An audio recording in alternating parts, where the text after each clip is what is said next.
ધોરણ 3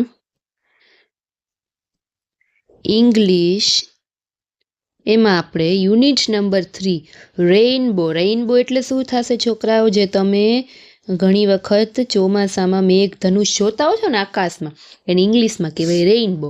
હવે જો રેઇનબો કલર્સ આપેલા છે, જો આ શું દોરેલું છે? એપલ. એનું કલર કેવો છે? તો કે રેડ. આ શું છે? કેરટ એટલે ગાજર. એનો કલર કેવો છે? તો કે ઓરેન્જ. આ બધા રેઇનબો કલર છે, એટલે કે રેઇનબોમાં આટલા કલર હોય. પછી યલો કલર, લીંબુનો કલર કેવો હોય? યલો, બરાબર. ફ્રોગનો કલર કેવો હોય? ગ્રીન. ત્યાર પછી આ કેવો કલર છે? વાયોલેટ અથવા તો પર્પલ, બરાબર. પછી બ્લુ, પછી આ નીલો, લાઇટ બ્લુ જેને કહેવાય, બરાબર. લાઇટ બ્લુ કલર એટલે કે નીલો. અને આવી રીતે જો આ મેઘધનુષ્ય છે, આટલા કલર છે, આ બધા કલર આપેલા છે. આને કહેવાય રેઇનબો. દેખાય છે તમને? આટલા કલર એમાં હોય. જો અહીંયા લખેલું છે રીડ એન્ડ સિલેક્ટ. ધારો કે એપલ છે તો કેવા કલરનું હોય? ગ્રીન કે રેડ? કેવા કલરનું હોય? રેડ. તો આપણે રેડ સિલેક્ટ કરવાનું. લીંબુ કેવા કલરનું હોય? યલો કે ઓરેન્જ? તો કે યલો એટલે પીળો, ઓરેન્જ એટલે કેસરી. તો છોકરા લીંબુ કેવા કલરનું હોય? તો કે યલો. પછી ફ્રોગ કેવા કલરનું હોય? તો કે ગ્રીન. પછી આ ફ્લાવર તમને કેવા કલરનું દેખાય છે? રેડ કે પર્પલ? તો પર્પલ. આ પર્પલનો સ્પેલિંગ છે PURPLE, પર્પલ એટલે જાંબલી. પછી માછલી કેવા કલરની હોય? બ્લુ કે રેડ? તો બ્લુનો સ્પેલિંગ છે જો BLUE, બ્લુ. પછી પર્પલ ને ઇન્ડિગો, તો કેવા કલરની હોય? ઇન્ડિગો છે. આવી રીતે. હવે જો એક સ્ટોરી આપેલી છે, the fox and the grapes. અહીંયા તમને ચિત્રમાં જોઈ શકશો કે એક શિયાળ દોરેલું છે. દેખાય છે? શિયાળને શું કહેવાય ઇંગ્લિશમાં? FOX, fox. A fox was hungry, કે શિયાળ હતું એકદમ ભૂખ્યું હતું. હંગ્રી એટલે શું? તો કે ભૂખ્યું. ફોક્સ એટલે શું? તો કે શિયાળ. જો દરેકના અહીંયા ગુજરાતી શબ્દ લખું છું. He went in search of food, એ ખોરાકની શોધમાં. ફૂડ એટલે શું? તો કે ખોરાક શોધતું હતું ખાવા માટે. He reached a farm of grapes, એક દ્રાક્ષના ખેતરમાં પહોંચ્યું, ત્યાં દ્રાક્ષની ખેતી હતી. ગ્રેપ્સ એટલે શું થશે? તો કે દ્રાક્ષ, ખાટી મીઠી દ્રાક્ષ. He wanted to it the grapes. હવે દ્રાક્ષ જોઈને કેમ તમારા મોઢામાં પાણી આવી જાય, એવી રીતે ફોક્સ એટલે કે શિયાળના મોઢામાં દ્રાક્ષ જોઈને, જો અહીંયા દ્રાક્ષ, આ બધી દ્રાક્ષ જોઈને એના મોઢામાં પાણી આવી ગયું. He jumped again and again to catch the grapes. હવે જો દ્રાક્ષ ક્યાં ઠેઠ ઊંચી છે, તો દ્રાક્ષને લેવા માટે એને જમ્પ કર્યા, જો કૂદકા મારે છે, દેખાય છે? But all his efforts were useless, પણ તો પણ એ દ્રાક્ષ સુધી પહોંચી શક્યો નહીં. He went away saying that a grapes were sour. પછી શું કર્યું? એને પહોંચાડી નહીં ને એટલે મેળે એને માની લીધું કે અરે દ્રાક્ષ તો બહુ ખાટી છે, એમ કરી પોતાના મનને મનાવીને ત્યાંથી નીકળી ગયો, બરાબર. સોર એટલે ખાટી. દ્રાક્ષ તો બહુ ખાટી છે, કેમ કે એનાથી પહોંચાણું જ નહીં. પેલી વાત જ, એને ટેસ્ટ જ ના કરી શકીએ, તો પણ એમને એમ કહી દીધું કે દ્રાક્ષ તો બહુ ખાટી છે, અને શિયાળ ત્યાંથી જતું રહ્યું છે. હવે મેચ કરવાનું છે. નોઝ. હવે નોઝ ક્યાં દોરેલું છે? નોઝ એટલે તો સૌથી પહેલા શું થશે? નાક. નાક ક્યાં દોરેલું છે? તો આ રહ્યું છે. પછી ફોરેસ્ટ. ફોરેસ્ટ એટલે શું થશે? જંગલ. જંગલ ક્યાં દોરેલું છે? તો કે આ રહ્યું. પછી ટ્રી. ટ્રી એટલે શું થશે? ઝાડ અથવા તો વૃક્ષ. તો એ ક્યાં છે? તો કે આ રહ્યું. પછી ગ્રેપ્સ એટલે શું થશે?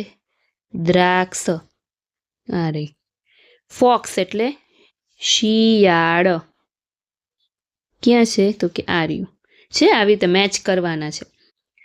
Count and learn. જો તમારે અહીંયા કાઉન્ટ કરવાનું છે, ગ્રેપ્સના ઝુમખા દેખાય છે, અને પછી લખવાનું, શીખવાનું. ધારો કે એક દ્રાક્ષનું ઝુમખું છે, એમાં કેટલી દ્રાક્ષ છે? જો 1 2 3 4 5 6 7 7 8 9 10. એક દ્રાક્ષનું ઝુમકું છે, એમાં 10 ગ્રેપ્સ છે, 10 દ્રાક્ષ છે બધામાં. આમાંય 10 દ્રાક્ષ છે, જો અહીંયા લખું, આમાં 10 છે, આમાંય 10 અને આમાંય 10. તો ટોટલ આપેલા કેટલી થઈ? 1 2 ને 10 10 10 થઈને કેટલી થઈ?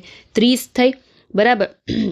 પછી હજી અહીંયા પણ 10 છે, એમાં પણ 10 છે, ને આમાં પણ 10 છે. અહીંયા ટોટલ કેટલી થઈ? 30. અહીંયા ઉપર 30, નીચે 30, ને વત્તા વધારાની એક દ્રાક્ષ અલગ છૂટી પડી છે, એટલે 1. એટલે 30 ને 30 60 વત્તા 1 એટલે કે 61, 61 દ્રાક્ષ થઈ તમારી. સેમ એવી જ રીતે જો આમાં 10 છે, બધા ઝુમખા જેટલા દેખાય છે ને દ્રાક્ષના, બધામાં 10 ગ્રેપ્સ છે. આમાં 10, આમાં 10, આ બધામાં 10, એટલે કેટલા થયા? 1 2 3 4 5 6, બરાબર. 60 આ થયા અને બીજી 2 છૂટી દ્રાક્ષ પડી છે, એટલે 60 વત્તા 2 એટલે કે 62. સમજાણું? સેમ એવી જ રીતે 10 plus 10 plus 10 plus 10 plus 10 plus 10, 1 2 3 4 5 6, 60 વત્તા કેટલી દ્રાક્ષ છે છૂટી? 3, તો કે 60 થી 60 પ્લસ 3 60 પ્લસ 4, બરાબર. આ બધી 60 છે પ્લસ 4 એટલે કે 64. સમજાણું? આવી રીતે રીડ એન્ડ રાઇટ. જો વેજીટેબલ્સના નામ આપેલા છે. બ્રિંજલ, બ્રિંજલ એટલે શું થશે? રીંગણ.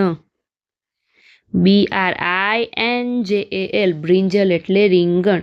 કેબેજ, CABBAGE, કેબેજ એટલે કોબીજ. ટોમેટો, TOMATO, ટોમેટો એટલે ટમેટું. કોલીફ્લાવર, CAULIFLOWER, કોલીફ્લાવર એટલે ફુલાવર. બધા વેજીટેબલ શાકભાજીના નામ છે. કેરટ, CARROT, કેરટ એટલે ગાજર. પછી સ્વીટ્સના નામ છે, તમને બધાને જોઈને પાણી આવી જશે મોઢામાં. જો બરફી છે, પછી પેડા, જલેબી, JALEBI, જલેબી. લાડુ, LADDU, કાજુ કતરી, સરસ મજાની, જે તમે બધા દિવાળીમાં ખાતા હશો. પછી ફ્રૂટ્સના નામ છે. પપૈયા, બનાના એટલે શું થશે? કેળું. ORANGE, ઓરેન્જ એટલે સંતરું. GRAPES, ગ્રેપ્સ એટલે દ્રાક્ષ. MANGO, મેંગો એટલે કેરી છે. હવે જો શું લખવાનું છે? I like. હવે તમને કયું વેજીટેબલ ભાવે છે, કયું સ્વીટ ભાવે છે, કયું ફ્રૂટ ભાવે છે, અને ડિસલાઇક એટલે કયું નથી ભાવતું, એ બધાના નામ લખવાનું. ધારો કે તમે અહીંયા લખી શકો કે આઈ લાઈક વેજીટેબલ્સમાં, ધારો કે તમને પોટેટો ભાવે છે, બટેટા, potato. I like potato. I like peda, સ્વીટમાં પેડા ભાવે છે. ફ્રૂટ્સમાં આઈ લાઈક મેંગો ભાવે છે, તો તમે લખી શકો. પછી તમને શું નથી ભાવતું વેજીટેબલમાં, જેમ કે આઈ ડિસલાઈક, તો તમને વેજીટેબલમાં બ્રિંજલ નથી ભાવતું. આઈ ડિસલાઈક, તમને સ્વીટમાં લાડુ નથી ભાવતા, તમે અહીંયા લખી શકો. પછી તમને બનાના નથી ભાવતું ફ્રૂટમાં, તો તમે અહીંયા લખી શકો છે. પછી માય બ્રધર લાઇક્સ, તમારા ભાઈને શું ભાવે છે ને શું નથી ભાવતું, તમારી બેનને શું ભાવે છે શું નથી ભાવતું, એ બધું તમારે અહીંયા લખવાનું. હવે જો look and write. Mouse, mouse એટલે શું? MOUSE, માઉસ એટલે ઉંદર. હા, માઉસ છે ને, ઉંદેડો. પીકોક, PEACOCK, પીકોક એટલે સરસ મજાનું શેનું ચિત્ર દેખાય છે તમને? મોર. ICECREAM, ice cream. પછી બનાના, BANANA, બનાના એટલે કેળું.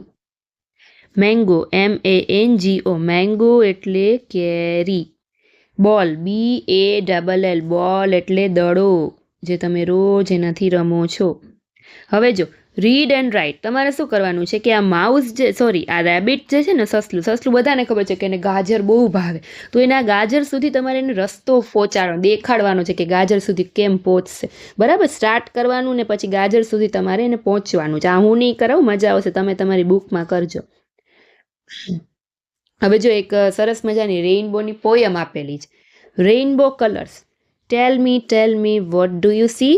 I see an apple and it's red.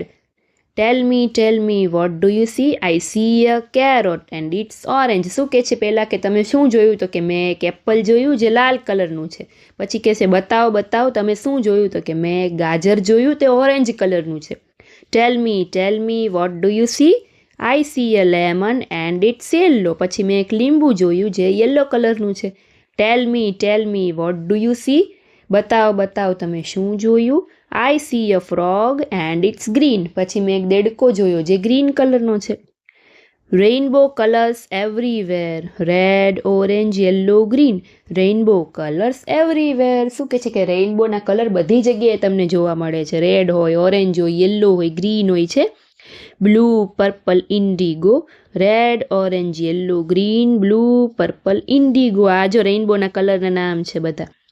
કેટલા છે 1 2 3 4 5 6 7 કલર હોય ટોટલ રેઇનબોમાં. કયા કયા? Red, orange, yellow, green, blue, purple અને indigo. Tell me what do you see? I see a fish and it's blue. પછી મેં એક ફિશ જોઈ જે બ્લુ કલરની છે. Tell me what do you see? I see a flower and it's purple. પછી મેં એક પર્પલ કલરનું ફ્લાવર જોયું. Tell me what do you see? I see a berry and it's indigo. Rainbow colours everywhere. પછી ફરી પાછા રેઇનબોના કલરના નામ છે. સમજાણું? રેઇનબોની પોયમ હતી. પછી આપણે જે ફોક્સ ને ગ્રેપ્સની વાર્તા સાંભળેલી સ્ટોરી, એ આખી સ્ટોરી લખેલી છે. તો સરસ મજાનો ત્રીજું ચેપ્ટર હતું યુનિટ 3. ફરી પાછા આપણે ત્રીજા ધોરણના યુનિટ 4માં મળીશું. ત્યાં સુધી છોકરાઓ નવા હોય એ લોકો ચેનલ સબસ્ક્રાઈબ કરી લેજો. તમારા ફ્રેન્ડને પણ આ વિડીયો દેખાડજો. Bye bye.